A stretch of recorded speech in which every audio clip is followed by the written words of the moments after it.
Hello viewers, I am Deepti. Today I am going to start with chemistry competency focused practice question for ICSE class 10 given by Council for this year 2024-25. So starting with one marker MCQs, multiple choice questions, and first from a very important chapter, analytic chemistry. Ravi was asked to identify the cation present in the salt solution. He added one of the reagents. Four reagents are given in the options given below and got a reddish brown precipitate. The reagent that he used is silver nitrate solution, barium chloride solution, ammonium hydroxide and calcium chloride solution, and we know that answer is ammonium hydroxide because ammonium hydroxide के साथ जब हम check करेंगे तो ferric salt यानी कि iron 3 salt के पास यही रेडिश ब्राउन प्रेसिपिटेट आती है जो कि इनसॉल्युबल रहती है एक्सेस में भी. तो ammonium hydroxide is a reagent used by Ravi. In second, which metal does not react with HCl to form a colorless, odorless gas which burns with pop sound? कौन सी गैस है? Hydrogen. तो कौन सा metal है जो acid के साथ react करेगा लेकिन हाइड्रोजन गैस फॉर्म नहीं करेगा? यूजुअली आपको पता है कि मेटल और एसिड जब रिएक्ट करते हैं तो हाइड्रोजन गैस रिलीज होती है, बट वो मेटल्स जो रिएक्टिविटी सीरीज में हाइड्रोजन से नीचे आते हैं वो हाइड्रोजन गैस लिबरेट नहीं कर सकते हैं. तो गिवन मेटल्स में से कौन सा है जो रिएक्टिविटी सीरीज में हाइड्रोजन से नीचे आता है? Calcium, magnesium, copper and zinc. तो हमें पता है कॉपर होता है because copper is below hydrogen in reactivity series, so it cannot give hydrogen gas when it react with HCl. Next is Pratik added warm water to magnesium nitride Mg3N2 में warm water add किया and a colorless gas evolved which when tested with phenolphthalein turned it pink. तो कौन सी gas हो सकती है जो colourless को pink में चेंज करती है? इट मींस वो बेस हो सकती है. तो गैस इवॉल्व्ड इज कौन सी गैस होगी? Carbon dioxide, ammonia, nitrogen, hydrogen chloride. अब आपको पता है कार्बन डाइऑक्साइड क्या है? नॉन मेटल के ऑक्साइड जो कि एसिडिक होते हैं नेचर में, लेकिन अभी हमने देखा कि फेनोल्फथालीन का कलर सिर्फ पिंक हो रहा है यानी कि वो बेस हो रहा है. तो अमोनिया आपको पता है बेसिक होती है, तो अमोनिया यहाँ पर करेक्ट आंसर आएगा. Option number B is correct here क्योंकि Mg3N2 मैग्नीशियम नाइट्राइड और वाटर को जब हम रिएक्ट करेंगे तो मैग्नीशियम हाइड्रोक्साइड और अमोनिया गैस ही बनती है और सिमिलर रिएक्शन एल्यूमिनियम नाइट्राइड के साथ भी होती है. Now part number 4, which of the following statements about ethane is false? Ethane saturated. It is a saturated hydrocarbon. Absolutely correct है, सिंगल बॉन्ड बन रहा है. It undergoes a substitution reaction. Saturated जितने भी हाइड्रोकार्बन्स होते हैं उनमें यही सब्स्टिट्यूशन रिएक्शन ही होती है. मैंने आपको अपनी जो इनकी ऑर्गेनिक केमिस्ट्री की वीडियोस में बताया हुआ है कि S है तो S से आपने याद रखना है कि S फॉर सैचुरेटेड है तो S फॉर सब्स्टिट्यूशन रिएक्शन है, तो उन्हीं में होती है. It is a gas at ordinary temperature, तो इथेन गैस भी है. Last it is a triple bond between the carbon atom, तो ये एब्सोल्युटली फॉल्स है ना, हो ही नहीं सकता. ट्रिपल बॉन्ड इथेन में कैसे होगा? फिर इथाइन का क्या होगा? So D option is correct. Next from metallurgy, thermite mixture is used to weld the broken ends of the iron girders. This mixture consists of ferric oxide and aluminium powder, which when heated produces molten iron. अब इतना temperature maintain हो जाता है कि iron जिसका इतना high melting point है वो मेल्ट हो जाता है, मोल्टन फॉर्म में आ जाता है. In this reaction aluminium powder acts as an, aluminium powder ने फेरिक ऑक्साइड के ऑक्सीजन को छीन लिया तो वो क्या बन गया? Reducing agent. तो यहाँ पर बी ऑप्शन में बी ऑप्शन करेक्ट है यानी कि रिड्यूसिंग एजेंट की तरह एल्यूमिनियम पाउडर काम कर रहा है. Next is from electrolysis. The above diagram represent the electrolysis of acidulated water. The reaction occurring at anode is. आपको पता है एनोड पे हमेशा ऑक्सीडेशन होती है और ऑक्सीडेशन का मतलब होता है लॉस ऑफ इलेक्ट्रॉन्स. तो अब इसमें हमने देखना है कि कहाँ हो रही है. नॉर्मली आपने देखा भी है कि हाइड्रोक्साइड जो OH माइनस होता है वो इलेक्ट्रोकेमिकल सीरीज में नीचे है, बॉटम पे है, तो हमेशा ज्यादातर वही डिस्चार्ज हो जाता है. तो यहाँ पर हम उसी से रिलेटेड देख रहे हैं.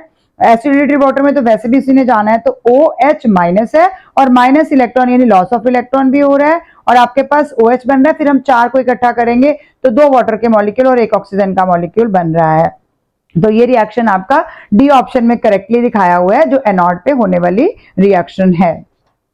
नेक्स्ट इज पीरियोडिक प्रॉपर्टी से लिया गया है. With reference to the portion of the periodic table given above identify the element having the largest atomic size.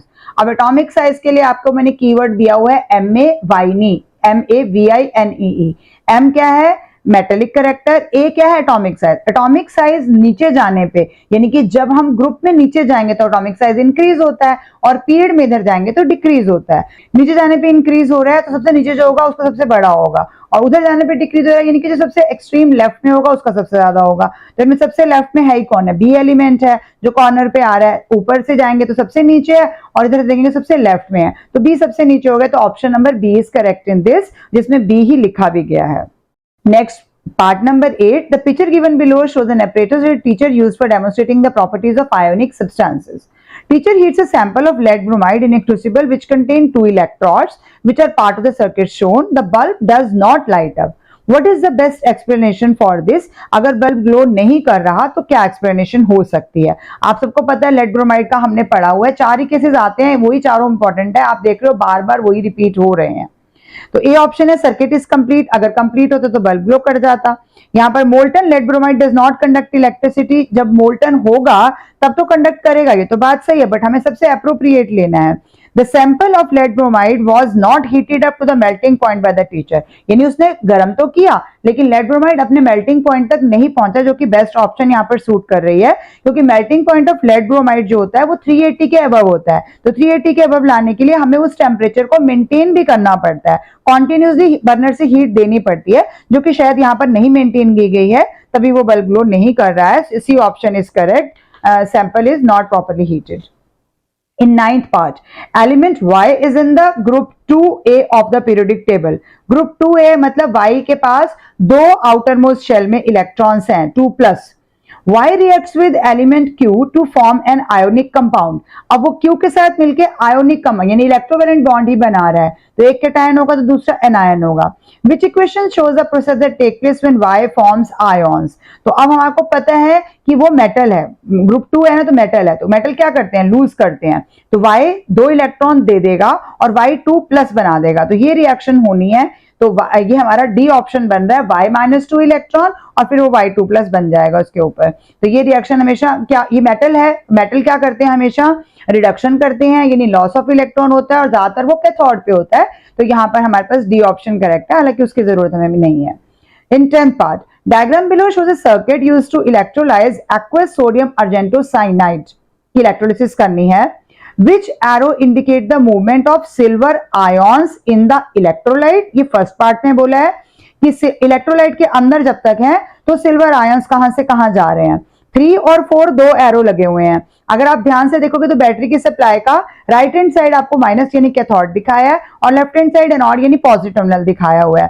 तो कैथोड की साइड में क्या हो रहा है, जो एटम एनोड पे है, अगर हमने एनोड की तरफ जाएंगे यानी कि 1 वाली टर्मिनल की साइड में जाएंगे, the atoms of anode lose करते हैं electrons and pass into the solution as Ag+ बनके वो सॉल्यूशन में चले जाते हैं, क्योंकि यहाँ पर एक्टिव इलेक्ट्रोड है तो पार्टिसिपेट कर रही है।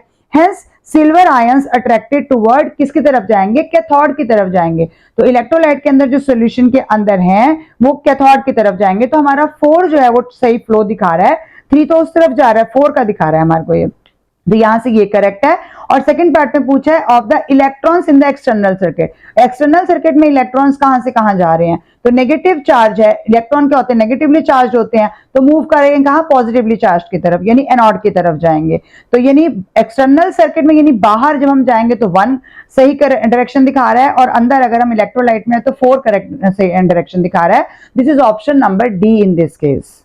In next part, the relative atomic mass of nitrogen is 14. Nitrogen का mass 14 relative and hydrogen is 1. This means that dash of hydrogen has the same mass as dash of hydrogen.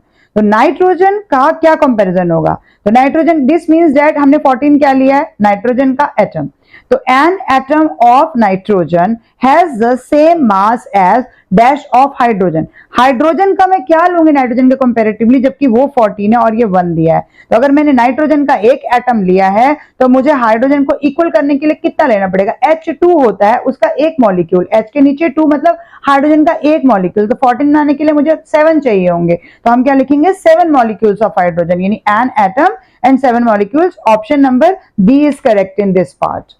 Next question from study of compounds. A student reacts copper turning with cold dilute nitric acid in a test tube. He tests the gas given off with moist red and blue litmus paper.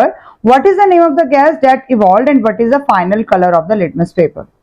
तो पहले हमें ये देखना है कि जब copper इसके साथ रिएक्ट करता है तो बनता क्या है। तो अगर आपको रिएक्शन थोड़ी सी भी याद है तो कॉपर प्लस नाइट्रिक एसिड अगर हम करेंगे तो Cu plus nitric acid HNO3, तो हमारे पास क्या क्या बनता है उसको बैलेंस भी अभी हमें करना ही है। कॉपर नाइट्रेट CuNO3 और ट्वाइस, और साथ में कौन सी गैस रिलीज हो रही है, NO, और साथ में वाटर भी बन रहा है। हाँ, बैलेंस करने के लिए हम इसमें नंबर्स लगा देंगे, this is 3, this is 8 and then this is 3 and here 4। तो ये हमारे पास कंप्लीट रिएक्शन आती है जिसमें नाइट्रस ऑक्साइड NO आपके पास फॉर्म हो रहा है। अब क्वेश्चन है कोर डाइल्यूट नाइट्रिक एसिड डाला, तो हमें पता है कि कॉपर को अगर डालेंगे तो वो ऑक्सीडाइज होगा, यानी कि उसके नाइट्रेट्स बनेंगे और नाइट्रिक ऑक्साइड लिबरेट हो जाएगा।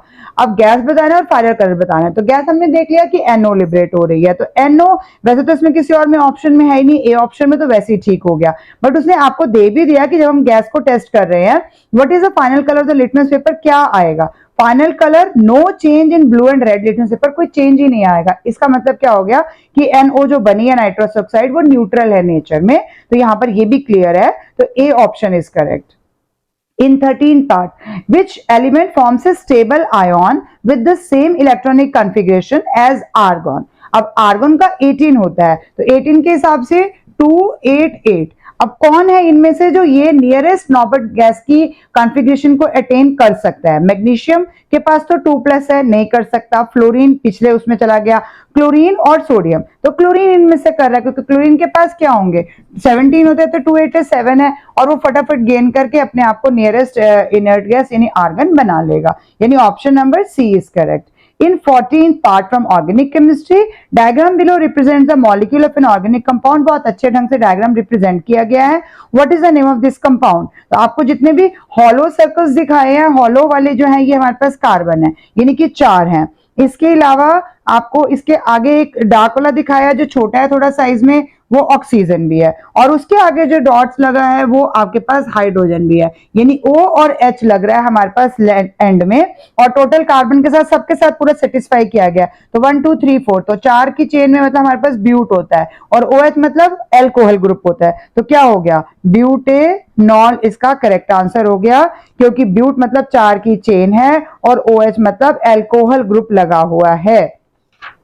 Now in 15th part, when a compound was electrolyzed using inert electrodes, the gas released at the anode made a glowing splinter rekindle। कब होती है? इसका मतलब वहां पर ऑक्सीजन गैस लिबरेट होती है, बिकॉज ऑफ ऑक्सीजन कभी भी ग्लोइंग स्प्लिंटर अगर हम लाएंगे रिकाइंडल हो रही है एनोड के पास, तो वो उसी की प्रेजेंस को शो करती है कि ऑक्सीजन बना है। The electrolyte that will not produce such gas observation at the anode। तो अपना अगर आपने इलेक्ट्रोलाइसिस अच्छे से किया है तो आपको पता है नॉट पे मोस्टली इस चैप्टर में ऑक्सीजन ही बन रही है, तो इनमें से किस में नहीं बन रही है? डाइल्यूट सॉल्यूशन ऑफ NaCl लेंगे तो भी नॉट पे ऑक्सीजन ही बनेगी, कंसंट्रेटेड सॉल्यूशन ऑफ NaCl लेंगे तो यहां पर चेंज आएगा, क्योंकि जब हम कंसंट्रेटेड सॉल्यूशन लेंगे तो उसमें क्लोराइड आयन का जो अमाउंट होगा वो ज्यादा होगा, तो concentration of chloride is higher than hydroxide, नहीं तो फिर OH माइनस नीचे वही चला जाएगा, हेंस क्लोरीन मतलब क्लोराइड आयन इज डिस्चार्ज, तो इसीलिए यहां पर क्लोरीन बन जाएगी जो कि ग्लोइंग स्प्लिंटर को रिकाइंडल नहीं कर पाएगी, तो बी ऑप्शन करेक्ट है। बाकी डाइल्यूट सॉल्यूशन सी और डी उसमें भी हमारे को पता है कि एनोड पे ऑक्सीजन ही बनती है। Next, again from organic chemistry, which of the following chains of hydrocarbons undergoes 2 steps of reaction to become saturated? तो saturated बनने के लिए 2 steps चाहिए, तो इसका मतलब हम ट्रिपल बॉन्ड से स्टार्ट करेंगे, फिर डबल बॉन्ड बनेगा और फिर सिंगल बॉन्ड बनेगा। तो इनमें से कौन है जो ट्रिपल बॉन्ड है? तो सी पार्ट हमारे पास इथाइन दिया हुआ है, तो इथाइन से पहले ईन बनेगा फिर जाकर एन बनेगा, तो 2 स्टेप्स में जाकर इसका सैचुरेटेड चीज जो है वो आ पाएगी। Now 17 part, given below are 4 different illustrations of preparing hydrochloric acid drawn by students, which of these is correct? कौन सा है? तो आप सबको पता है ये फनल अरेंजमेंट है, HCl की प्रिपरेशन की जा रही है, तो आपके पास HCl गैस आ रही है, उसको पानी में डाइल्यूट करके एसिड बनाया जाएगा, तो फनल अरेंजमेंट है। तो इन्वर्टेड फनल जब भी हम रखते हैं तो इन्वर्टेड फनल का आपने जो अच्छे से अगर टॉपिक रीड किया है, it is connected to the hydrogen chloride gas supply in a beaker किस तरह से होता है, सच दैट वो किसको टच करता है, उसका जो फनल का एक्सट्रीम एंड होता है, जो पॉइंट होता है, it should touch the level of water. जहां अब आप ध्यान से अगर डायग्राम देखोगे तो सिर्फ ए फिगर में वाटर का लेवल टच हो रहा है, बी में वाटर का लेवल नीचे ही रह गया है, सी में वो थोड़ा और ऊपर तक आ रहा है जो कि इनकरेक्ट हो जाएगा, और डी में तो फनल ही इन्वर्टेड नहीं है। तो इन्वर्टेड फनल अरेंजमेंट में ए ऑप्शन आपको बेस्ट दिखा रहा है। एग्जामिनर ने अपनी तरफ से पूरी कोशिश की आपको अच्छे अच्छे क्वेश्चंस देने की, ताकि आप हर तरह से क्वेश्चंस को इंटरप्रेट कर पाए। तो आपको वाटर की सरफेस पे ध्यान देना है कि it should just touch the surface of water, जो बीकर जो हम फनल रखी हुई है। In next part, when two organic compounds A and B react together in the presence of concentrated sulphuric acid, a fruity smell evolve from one of the product. जब भी Frooti smell पढ़ते हो तो आपको पता है कि ईथर बन रहा है, यानी ये एस्टरिफिकेशन हो रही है, एस्टर्स बन रहे हैं। If A has the functional group OH, उससे दे दिया कि उसके पास OH है, which of the following stands for the functional group of B. तो आपको पता है कि अल्कोहल इसमें किसके साथ रिएक्ट करता है, इथेनॉइक एसिड के साथ रिएक्ट करता है। अब इथेनॉइक एसिड इसमें कहां पर आ रहा है, C डबल बॉन्ड और OH, तो यहां पर आपका C ऑप्शन करेक्ट हो जाएगा, क्योंकि OH उसने ऑलरेडी दे दिया, आपको पता है एस्टर बनना है, तो COOH, so C option is correct in this case.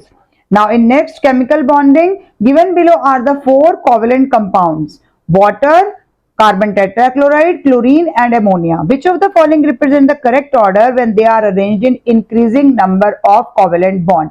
तो किसके अंदर कितने कितने आ रहे हैं, वाटर के अंदर कितने कोवेलेंट बॉन्ड्स आ जाएंगे, आपको पता है ऑक्सीजन बीच में और हाइड्रोजन हाइड्रोजन दोनों तरफ है, तो कितने नंबर ऑफ कोवेलेंट बॉन्ड्स आ जाएंगे, 2 आ जाएंगे वाटर में। Next is CCl4 carbon tetrachloride, चारों तरफ आता है क्लोरीन क्लोरीन क्लोरीन, तो यहाँ पर हमारे पास 4 आ जाते हैं। नेक्स्ट इज क्लोरीन, तो इसके पास एक ही आएगा। नेक्स्ट इज एमोनिया, एमोनिया के पास आपको पता है 3 कोवेलेंट बॉन्ड आ जाते हैं। तो अब इंक्रीजिंग ऑर्डर में लगाएंगे तो बी, यानी कि ये जो 4 वाला है सबसे बड़ा हो जाएगा, बी इज, फिर इसके बाद ये डी आ जाएगा, डी के बाद आपके पास ए है और ए के बाद सी है। तो आप इंक्रीजिंग ऑर्डर में लगाएंगे तो C is less than A, than A is less than D and D is less than B, means आपका डी ऑप्शन इसमें करेक्ट हो जाएगा। 1 2 3 4 का आपके पास नंबर ऑफ कोवेलेंट बॉन्ड्स आ जाएंगे। In 20th, the electrolytic cell used for the electrolysis of molten lead bromide is made of silica. Which of the following properties of silica that is the reason for it not having much significance in the process of electrolysis? आपको पता है there are so many reasons why we are using silica crucible in this lead bromide molten वाला case के अंदर। तो non conductor of electricity है, हमारे लिए बेनिफिशियल है, नॉन रिएक्टिव है, विजिटेड हाई टेम्परेचर, ये सारे पॉइंट हम यूज करते हैं। इनफैक्ट आप रीजनिंग में पढ़ते ही यही हो। हार्ड एंड स्ट्रॉन्ग होने से हमको कोई फर्क नहीं पड़ रहा है, तो यहाँ पर ए ऑप्शन करेक्ट है, क्योंकि उसने बोला नॉट हैविंग मच सिग्निफिकेंस, हमारे को इलेक्ट्रोलिसिस के लिए उसका हार्ड एंड स्ट्रॉन्ग होने से कोई फर्क नहीं पड़ रहा, बाकी तीनों हमारे लिए बेनिफिशियल है, तो A option is correct. With this, I conclude my today's video. Hope you like the explanations given by me for these given questions. Thank you for watching till the end. Keep watching, sharing and subscribe to my channel. I will solve further questions in my next part of this video. Thank you.